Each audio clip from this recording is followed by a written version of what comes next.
Arkadaşlar, Türkiye'nin demokratikleşme çabası, Türk vatandaşlarımızın meşru, makul, mantıklı taleplerinin yerine getirilmesiyle PKK'nın silah bırakması, silahların susması değil, silah bırakması ve normale dönmesi tahmin edilebilir.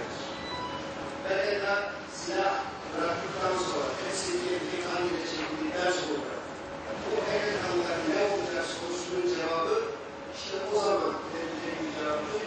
Eve dönüş yasasını devreye gidecek, pişmanlık yasasını devreye gidecek. Yoksa yeni düzenlemeler mi yapılması gerekiyor? O zaman bu konuşulacak olan bir konudur. Ancak bir şeyin altını çizmem gerekiyor. PKK terör örgütü olmasa da veya PKK yeniden silaha dönse de, PKK yeniden saldırılarını başlasa da biz vatandaşlarımızın biraz önce ifade ettiği gibi temel hak ve özgürlüklerini olarak hiçbir zaman derecek bir insan olarak görmedik, görmeyeceğiz. Vatandaşlarımızın talepleri başımızın tacı. Türkiye'de gayrimüslimlere, Türkiye'de Alevi vatandaşlarımıza, mülteci insanlara, çok kesime bugüne kadar verilmemiş hakları veriliyor. Bu alanlarda demokratikleşme faaliyetleri yapıyor.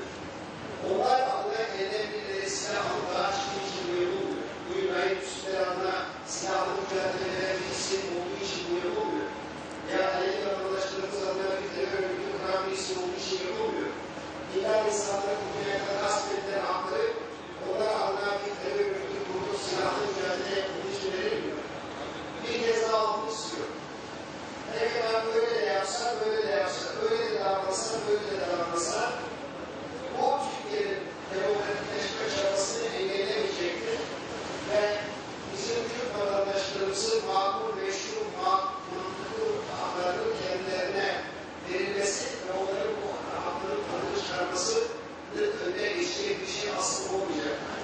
Ama şunu istiyoruz, diyoruz ki arkadaş 21. yüzyılda insan öldürerek, can alarak, kan aktararak insanlar kendini ifade etmesine bu yöntem artık demode bir yöntemdir. Dünyadaki bütün hareketler hepsi Müslümanla sona ermiştir.